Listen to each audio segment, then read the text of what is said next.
नमस्कार, मैं प्रदीप कुमार। आज के गवेषणा के पॉडकास्ट में आप सभी का स्वागत है।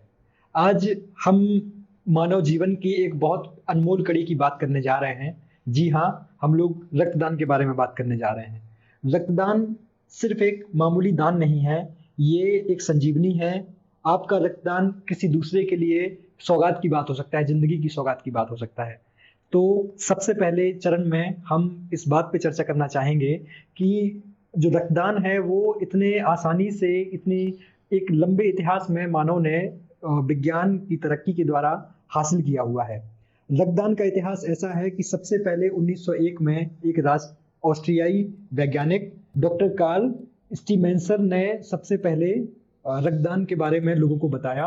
सबसे पहले उन्होंने बताया कि मानव रक्त के 4 समूह होते हैं, जो ए, बी, AB और O, इन 4 रक्त समूह के बारे में उन्होंने सबसे पहले बताया।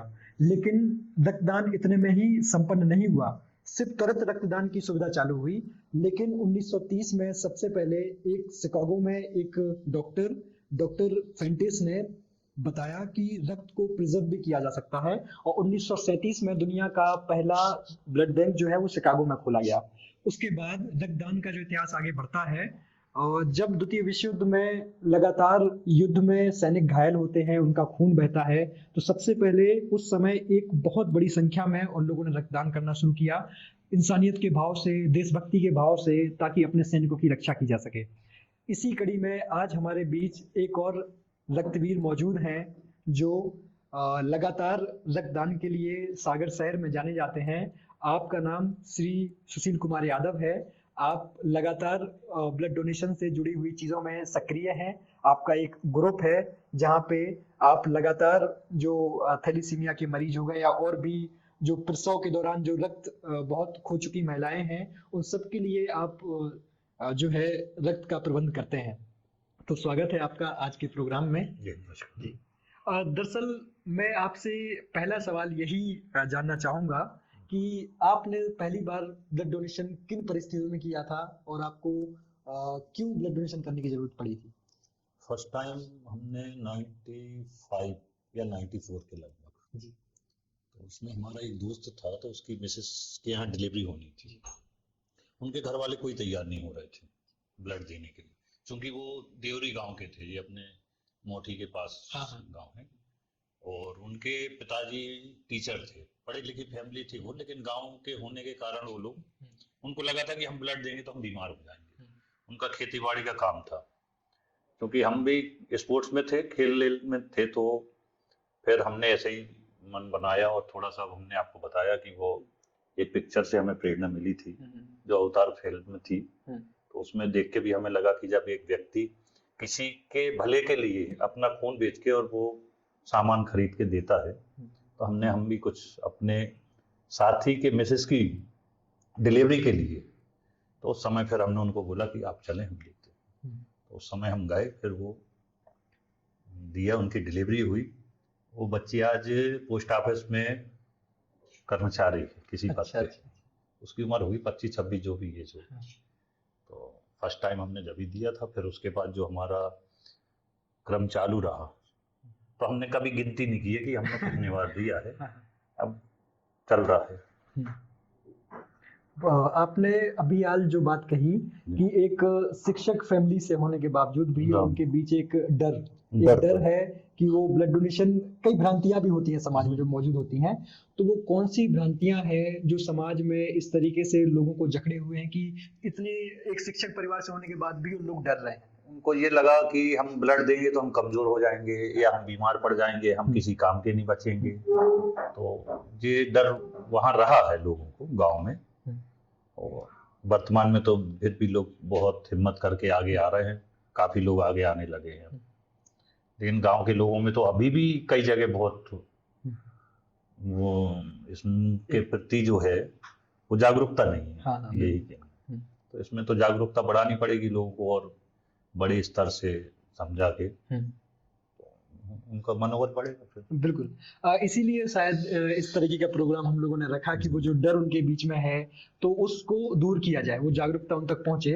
तो इसी बीच मैं आपसे ये भी जानना चाहूंगा कि उनका डर है, कई बार लोगों का डर ऐसे नहीं है, जायज भी होता है कई बार, तो मैं आपसे ये जानना चाहूंगा कि क्या वास्तव में इसके कोई नकारात्मक प्रभाव हमारे ऊपर पड़ते हैं, या भी ये भी एक भ्रांति का ही हिस्सा है और उसके क्या फायदे भी हो सकते हैं अगर हैं तो आप उसके बारे में भी थोड़ा सा हमारा ज्ञान क्या है, इससे कुछ फर्क तो पड़ता नहीं है। हाँ। हमारा व्यक्तिगत जो अनुभव है हम्म, कि हमने जितने बार भी रक्त दिया है उतनी हमें लगा है कि हमारी एनर्जी बढ़ी है। हम्म, बीमारियों से लड़ने की क्षमता कह लें या अन्य बीमारी हमारे ऊपर हावी नहीं हुई है।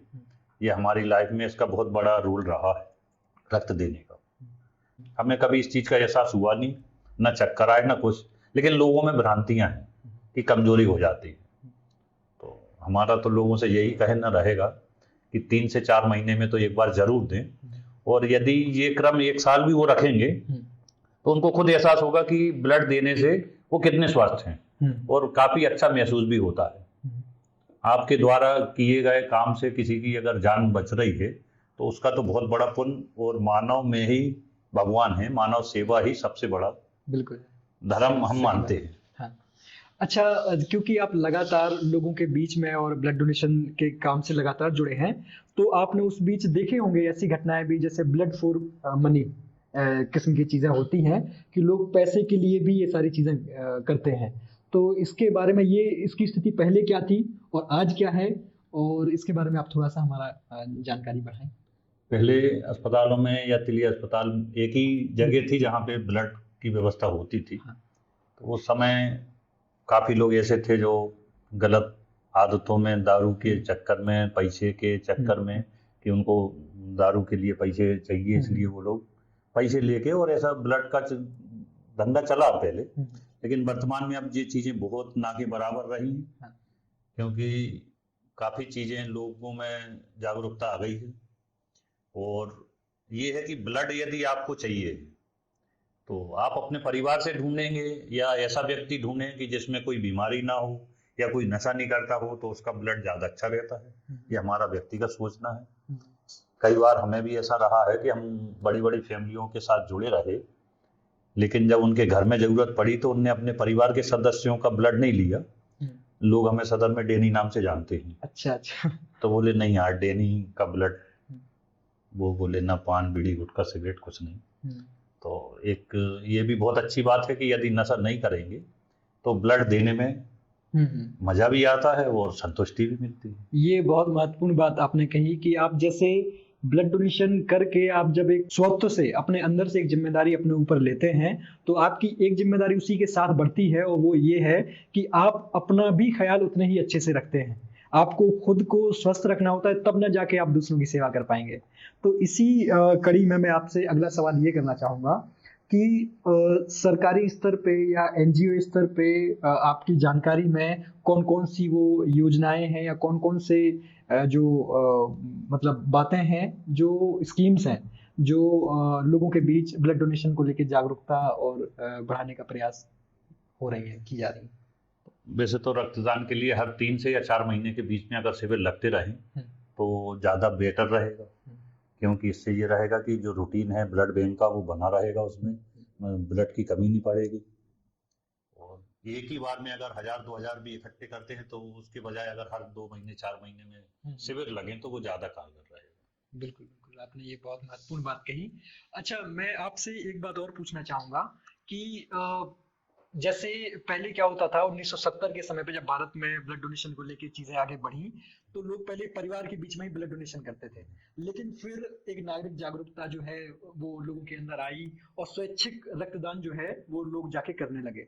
तो जब लोगों को पता चला कि जाति या धर्म या लिंग के भेद अपनी जगह हैं, पर प्राकृतिक तौर पे देखा जाए तो ब्लड में के 4 मेनली 4 ग्रुप हैं, ए बी, ए बी और ओ। तो क्या रक्तदान करने से और बाकी जो समाज हैं, जो हमारे बीच सामाजिक भेद हैं, तो क्या इनका भी निराकरण हुआ है? क्या इनके जो भेद हैं रक्तदान करने से वो बीच में साहचर्य बढ़ा है समाजों के? इसकी ओर क्या मतलब लोगों के बीच में सौहार्द के क्या उदाहरण हो सकते हैं, आप इसके बारे में? इसमें अगर ब्लड जैसे कोई भी किसी को भी जान आप किसी की भी बचाएंगे तो वो आपका हमेशा रेडी रहता है। हाँ। और प्रेम व्यवहार बना रहता है। ग्रुप है या धर्म कोई भी हो, लेकिन एक दूसरे की मदद करने में, या जी एक छोटा सा हम वो बोलते हैं आपको हाँ। कि जिंदगी में अपनेपन और एहसासों का बड़ा काम होता है।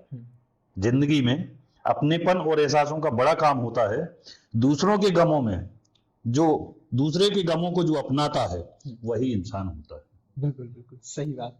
ना जाने कब कोई अंधेरे में चिराग बनकर राह दिखा दे, ना जाने कब कोई अंधेरे में चिराग बनकर राह दिखा दे, क्योंकि मुसीबत में जो साथ होता है वही इंसान के रूप में भगवान होता है। बिल्कुल बिल्कुल। तो हमारा तो यही सोचना है हाँ कि अपन बुरे वक्त में अगर किसी का काम आ रहा है तो इससे बड़ी खुशी की बात क्या।